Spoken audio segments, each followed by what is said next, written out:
Of Aguilera. They are in game 3 as we go ahead and bring you into the match. On Joe's side, he has 18 life, sitting at 5 lands in play along.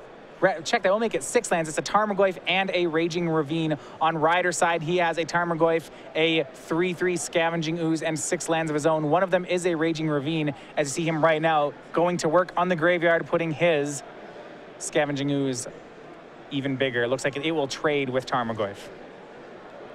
Now, as often happens in the Jund mirror match, both players on empty. Aguilera a little bit ahead right now. Both players with a Raging Ravine, but of course there's a Tarmogoyf in play. Bernal down to just lands in hand, but if he finds an answer to the Tarmogoyf, suddenly he's ahead. Yeah, I know when you talk with Jund players about this, they will tell you that man lands are one of the most important cards in this matchup. Well, just so much stuff just trades. Things are bouncing off of each other, discard spells, removal spells, what have you. Often, Raging Ravine is the last thing left over, and if you happen to have it, that could be a big edge. Yeah, 2 Ravines for Ryder, 1 for Joe. As we now go ahead and untap and go back to Joe's turn. He still has some cards left in hand. I think it is 2 lands and a Terminate. Yeah, Terminate was the draw step for this turn. Which, if he has land 7, that should let him do everything here, right? Yes. Ravine and Terminate. He's a little bit behind on the life total as it stands, but he gets to seize initiative with the first Ravine hit.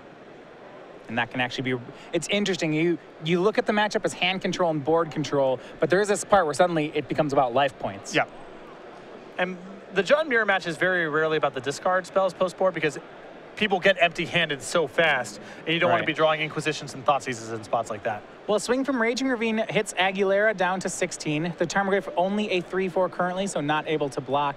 As we go back to Ryder's side, he has some interesting choices. So Bernal has a Terminate up, which he can choose to fire at a Raging Ravine or a Tarmogoyf. Normally you'd hit the Ravine, but if Aguilera has 2, maybe he has to go for Tarmogoyf? He has 2. The downside here is that the Ravine is all of Aguilera's mana. And if Joe thinks that he can win the race, getting the first hit in with the Raging Ravine, and all that Aguilera can do on the way back is attack with the Raging Ravine, maybe he terminates the Tarmogoyf instead. So Aguilera will make the investment. He'll go for his own Raging Ravine. It's a Terminate back, and Joe chooses the Tarmogoyf. So he'll go ahead and take 4. 16-13 in Aguilera's favor. If you look at it, Joe's Raging Ravine will hit for 5, then 6, then 7. So it needs 3 hits. Aguilera's hits for 5 and 6. He would also need 3 hits, so Joe's ahead, but Aguilera will go ahead and turn that race around. Yeah, a Tasigur off the top is the best draw in this spot because it's the most powerful thing that Aguilera can do to fill out with the 1 mana left over. Yeah, and on Joe's side, looks like he just knows it's over. His hand is all lands. He'll go ahead and concede. And in 3, the win goes to Ryder Aguilera in the Jund mirror. Really painful top deck there for Bernal on the other side of the table. It was looking like Aguilera was going to have to commit all of his mana to the Ravine. Joe had more mana to work with, so he was drawing a little bit better in that spot.